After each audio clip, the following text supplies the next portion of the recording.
What is protein absorption rate? First protein absorption ரேட்னா என்னன்னு first புரிஞ்சுக்கலாமா? வாங்க. நான் என்ன பண்ணுவேன் பெருமானே? நம்ம சாப்பிடுற புரோட்டீன் எக்கோ இல்ல சிக்கனோ இல்ல வே புரோட்டீனோ எதுனாலுமே நம்ம பாடி அதை பிரேக் டவுன் பண்ணி அமினோ ஆசிட்ஸா மாத்தி அதை அப்சர்வ் பண்ணிரும். நம்ம பாடி 20 கிராம் புரோட்டீனுக்கு மேல அப்சர்வ் பண்ணாதுன்னு சொல்லிட்டு இப்ப வரைக்கும் நம்ம சரௌண்டிங்ஸ்ல ஒரு மித் சர்க்குலேட் ஆயிட்டே இருக்கு. ஆனா இட்ஸ் ஜஸ்ட் அ மித்.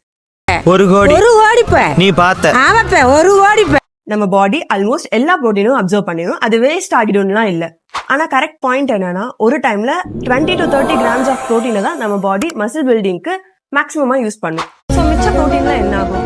அது வேஸ்ட் இல்லை, எனர்ஜிக்கு யூஸ் ஆகும், பாடி ரிப்பேருக்கு யூஸ் ஆகும், ஹார்மோன்ஸ் என்சைம்ஸ் இதெல்லாம் கிரியேட் பண்ண யூஸ் ஆகும்.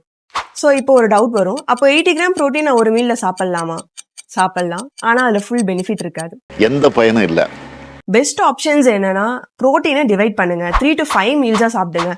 ஒரு மீலுக்கு 20 to 30 கிராம்ஸ் புரோட்டீன் இன்டேக் ஆகுற மாதிரி பாத்துக்கோங்க.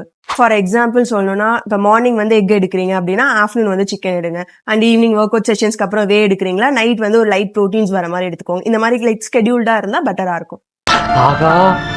உனக்கு பர்ற பாயிண்ட் மேல பாயிண்ட் கிடைக்குது. ஆமாண்டா, ஆக்சுவலா இதுதான் உங்க பாடிக்கு ஸ்டடியான ஒரு சப்ளை கொடுக்கும். மசில் growth வந்து இம்ப்ரூவ் ஆகும், ரெக்கவரி ஃபாஸ்டர் ஆகும். அண்ட் ஃபைனலி நீங்க சாப்பிட்ற ப்ரோட்டீன் வேஸ்ட் ஆகவே ஆகாது.